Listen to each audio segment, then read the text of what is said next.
Sean ustedes todos muy bienvenidos a este nuevo video en donde queremos presentarles hoy día, continuando nuestro ciclo de conocimiento de la Biblia, las epístolas católicas. Con el nombre de epístolas católicas se denominan las 7 epístolas escritas por los apóstoles. Todos tenemos aquí un remitente común, a diferencia de las cartas de San Pablo, en donde era San Pablo que le escribía a diversas comunidades. Acá, por el contrario, son los remitentes, claramente algunos de los apóstoles, destinados a destinatarios en algunos casos no muy claros. Fue denominada por primera vez por el historiador Eusebio a principios del siglo IV después de Cristo.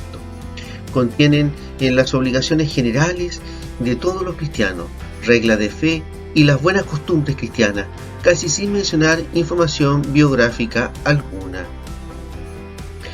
Vamos revisando cada una de ellas. La epístola del apóstol Santiago. Con este nombre de Santiago encontramos en los evangelios 3 personas con ese nombre: Santiago, el hijo de Zebedeo, uno de los 12 apóstoles y hermano de San Juan el evangelista. Santiago, el hijo de Alfeo, hermano de San Mateo, apóstol y evangelista, también uno de los 12. Y Santiago, llamado el hermano del Señor, uno de los 70 discípulos de Cristo, hermano de José, Judas y Simón. Fue destinada a los hebreos. Lo primero que tener en cuenta el destinatario es la comunidad de hebreos. Aparentemente fue enviada poco antes de su muerte, alrededor de los años 55 al 60 después de Cristo. El estilo es conciso, sentencioso y extraordinariamente rico en imágenes. La presente es una vigorosa meditación sobre la conducta frente al prójimo, y por eso se le ha llamado a veces el Evangelio social. Qué importante, nos cuestiona y nos invita a cada uno de nosotros a ver nuestro compromiso con el hermano, que la fe no es solo una relación horizontal, yo y Dios, sino que esta pasa por la vertical de una relación también con los hermanos, el aprender a ver en el otro la presencia de Dios.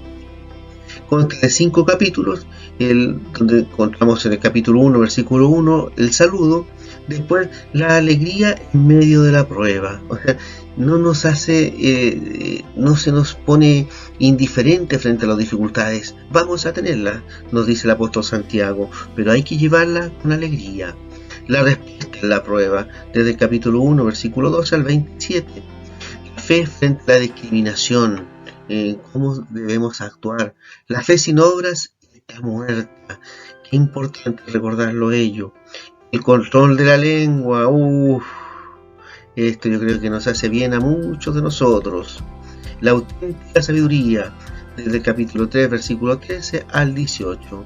La humildad frente a la ambición. Capítulo 4, versículo 1 al 10, diversas advertencias, va entre el capítulo 4, versículo 11 y capítulo 5, versículo 6, y por último, diversas exhortaciones, desde el capítulo 5, versículo 7 hasta el final de la carta, que es el versículo 20.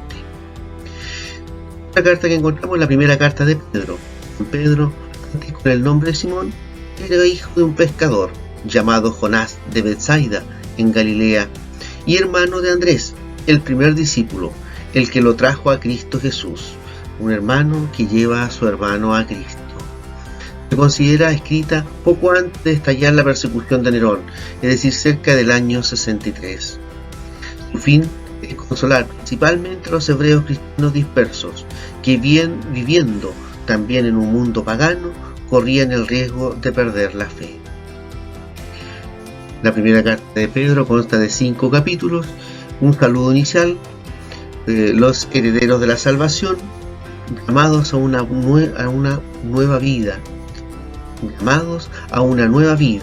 desde el capítulo 1, versículo 13, al capítulo 2, versículo 3, donde en esta nueva vida Cristo es la piedra fundamental, llamado a una conducta cristiana, llamados a la vida, siendo el bien.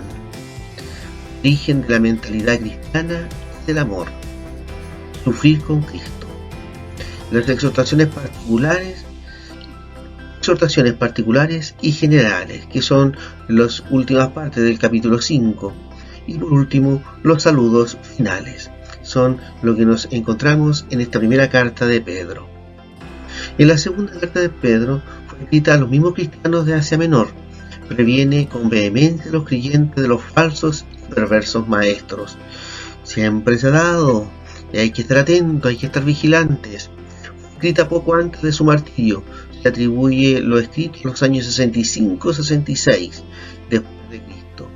Consta de 3 capítulos: el saludo, la exhortación a consolidar la vocación recibida, hay que consolidarla, no hay que dejarla ahí, recuerdo de la enseñanza de Cristo y los profetas, contra los falsos maestros, la llegada del día del Señor, exhortación a una vida santa, que va también ahí de capítulo 3, versículo 11 al 16, y por último la conclusión, desde el capítulo 3, versículo 17 al 18, una carta de 3 capítulos, no la más breve, pero sí de las más breves.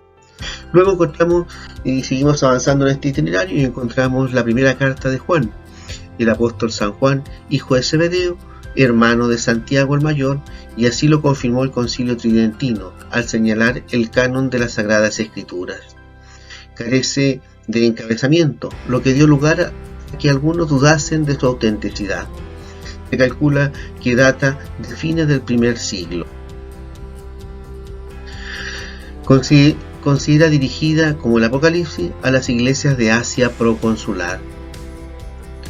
El motivo de esta carta fue adoctrinar a los fieles en los secretos de la vida espiritual, para prevenirlos principalmente contra el prenocticismo y los avances de los nicolaitas que contaminaban la viña de Cristo. Una buena tarea para ustedes, quienes están siguiendo este video, es que nos interiorizáramos y viéramos quiénes son los prenocticismos y quiénes son los nicolaitas. Creo que sería un buen desafío, una buena tarea para cada uno de nosotros, para enriquecernos aún más en nuestro seguimiento del Señor. Las grandes ideas directrices: luz, vida y amor. Consta de 5 capítulos. Motivo de la carta: desde el capítulo 1, versículo 1 al versículo 4, caminar en la luz, capítulo 1, versículo 5, hasta el capítulo 2, versículo 27. Vivir como hijos de Dios, desde el capítulo 2, versículo 28, hasta el capítulo 4, versículo 6. El amor y la fe, capítulo 4, versículo 7, hasta el capítulo 5, versículo 21. La segunda carta de Juan, por su parte, se llama a sí mismo el anciano. No se posee ninguna información determinada acerca de la finalidad de esta epístola. Quién era la señora elegida y sus hijos se ignora. Hay que suponer que fue escrita en el mismo tiempo que la primera, en la misma ciudad de Éfeso. Consta de un solo capítulo: un saludo, amor mutuo y vigilancia atenta, despedida. Así de breve. La tercera carta de Juan está dirigida a Gayo e ignora de quién se trata. Fue escrita en la misma ciudad de Éfeso, donde transcurrieron los últimos años del apóstol Juan. La importancia y valor del amor fraterno y la necesidad de atenerse a las primitivas enseñanzas para defenderse contra todos los que querían ir más allá de las palabras de Jesucristo. La tercera carta de Juan consta de un solo capítulo también: un saludo, elogio de Gayo, Diótrefes, Demetrio y despedida. Un capítulo que tiene 15 versículos. También tenemos la carta de Judas. Judas, el hermano de Santiago el Menor, compuso la carta entre los años 62 y 67. La finalidad de la epístola es de prevenir a los cristianos de ser seducidos por las falsas enseñanzas que adulaban la sensualidad. Esta es la preocupación de San Judas acerca de nuestra común salvación y la amenaza a causa del aumento de las falsas enseñanzas. En muchos pasajes en esta carta, notoria semejanza con la segunda carta de Pedro. Judas consta de un solo capítulo: un saludo, recuerdos de ejemplos pasados, contra los adversarios, exhortación a la comunidad, doxología final. Como ustedes pueden ver, este capítulo es más largo que los anteriores, consta de 25 versículos. Así hemos revisado estas epístolas católicas. Por su atención y esperando haberle ayudado a motivarles a leerlas, porque ese es el objetivo de este video, una pequeña panorama, una mirada de ella para que nos motive a cada uno de nosotros a profundizar en la palabra de Dios, de este Dios vivo que nos sigue hablando hoy día. Que tengan ustedes un muy bonito día.